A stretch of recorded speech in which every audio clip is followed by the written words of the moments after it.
Alrighty, welcome back everyone. We just talked about some of the teams that are dealing with what we call rat poison in college football this upcoming year, just getting a little bit too much hype and how they kind of can combat that this upcoming year. But let's get into our final segment. And I think coaching expectations in college football have kind of gone a little bit crazy.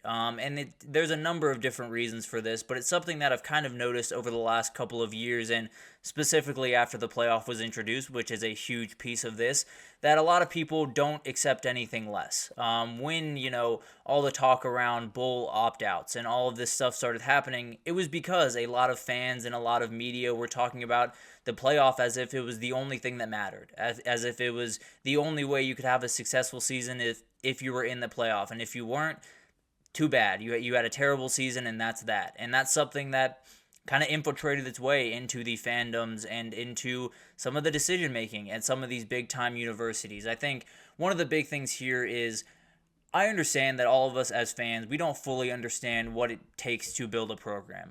A lot of that is because we don't fully understand what's happening on the field at a lot of the time, because there's so many intricacies and different things that we don't pick up on. But the reality is, it's remarkably tough to get everything in place the exact way you want it, especially when you're taking over for a staff that didn't do a great job or that put you in kind of a tough position going forward. And that's something that has happened a number of different times, and a number of guys who, frankly, I think were doing a really good job at their current place and were kind of building out there, got cut short because they weren't doing it fast enough. And I get that we want instant gratitude. We want to have our team making those big time strides every single year, but that's not always the reality in college football. That's not always the reality in sports.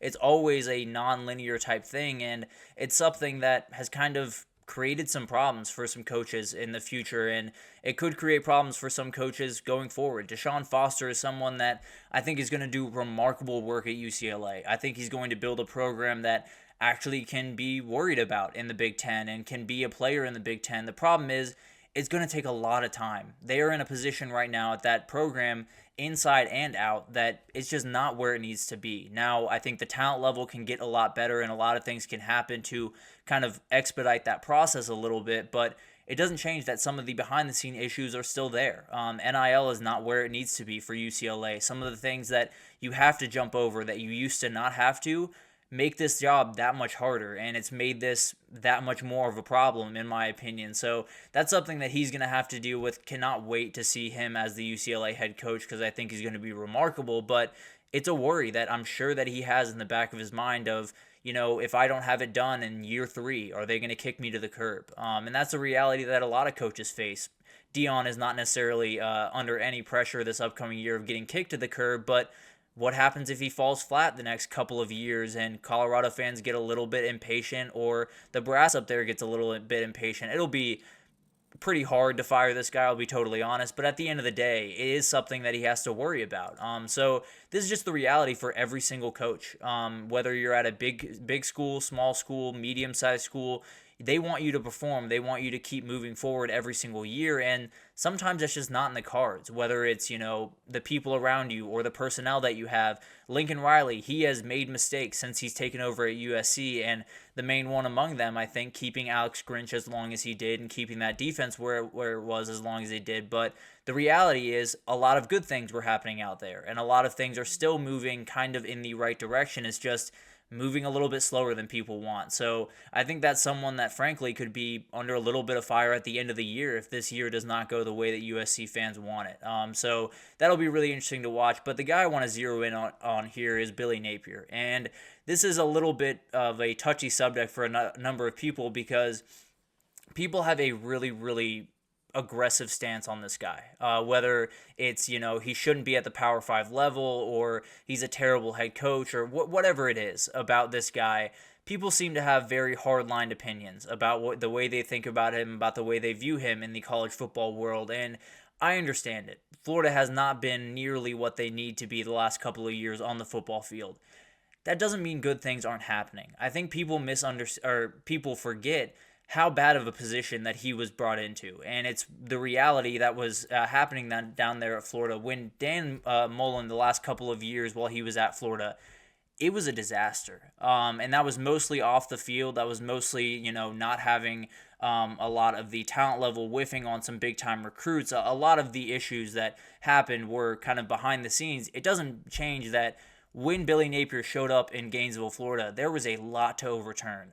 They had a great season in 2019, led by the Kyle Trask and Kyle Pitts, and did remarkable things that year. But the next 2 years were an outright disaster, and it buried Florida for a number of different ways, and recruiting was well below where it needed to be for Florida to be elite. And I'm not saying they've totally fixed all those problems, but it just gives you an idea of what Billy Napier walked into. The first year, they were not going to be successful. I understand he had Anthony Richardson. I understand there was going to be a lot of energy behind that team. They had a terrible offensive line. They had a really bad defensive line. They were not good defensively overall. That was not going to be a good team. Last year, they were not necessarily going to be that strong of a team. It was going to be a team that had their chances for sure and definitely could have made noise, but at the end of the day, they were not elite enough at the positions they needed to be elite at to compete in the SEC. That was just the reality regardless of who the head coach was. And that's the thing that I've always heard from Florida players, from people covering the Florida program, from people who have been inside that building, is they feel like everything's moving in the right direction. And that's what Billy Napier said. He feels like in some ways they are on schedule. Obviously, they want to get more wins and they want to perform better on the field, but they are recruiting better. They are getting a better infrastructure in place. They are doing a lot of things in terms of culture and in terms of alignment that really matter for this program to be successful going forward. And I'm not sitting here and saying that he absolutely has to have a job after this year. I'm not saying that they can't fire him or it's, unfair to him by any means. I'm just saying what he took over was much tougher than people give it credit for. I think it's the same thing that happened for the first couple of years of Steve Sarkisian's time at Texas. What he took over was much worse than people give it credit for. It's not to say that they didn't have talented players. It's not to say that Texas wasn't able to play better football than they did the first couple of years. It's just to say there was so much to fix. There was so much to rebuild on the team, on the roster, on the coaching staff, and behind the scenes, which is likely the biggest piece of this now, that it's unfair for me to say, Texas hasn't been good in the first 2 years of Steve Sarkisian's time, so kick him to the curb. And year 3 was when all of this stuff started to happen. So obviously it's taken Billy Napier time. And obviously it's something that Florida fans are getting just a little bit impatient about. And I totally understand that sentiment because you want to win. And you want to win quickly and you want to keep moving forward. And I fully understand that. I'm just saying when you take over a program with as many problems that Florida had behind and in front of the scenes, it's going to take longer than 3 years. It just is. It's going to take longer than a couple of years to get everything moving in the right direction. And there were people that were ready to bury Billy Napier after year 1 because they didn't necessarily live up to the remarkable hype that he had. So all of this to say, I don't want to harp on Florida for too long here, but he's done a number of really good things. Yes, they have not necessarily come out on top of as many games as they wanted to, but they got guys like DJ Lagway and LJ McCray into the program. They got Jakeem Jackson, who's a huge player for them. Eugene Wilson, who likely is their outright best player on the team right now, all brought in by this man. And whenever they talk about their program, they talk about it a very different way than everyone else does. So none of this is to say, Florida is a great program. None of this is to say that Billy Napier should absolutely keep his job. But I've been trying to figure out what the moniker is. What's the number that I want him to hit to say he can absolutely stay the coach of Florida?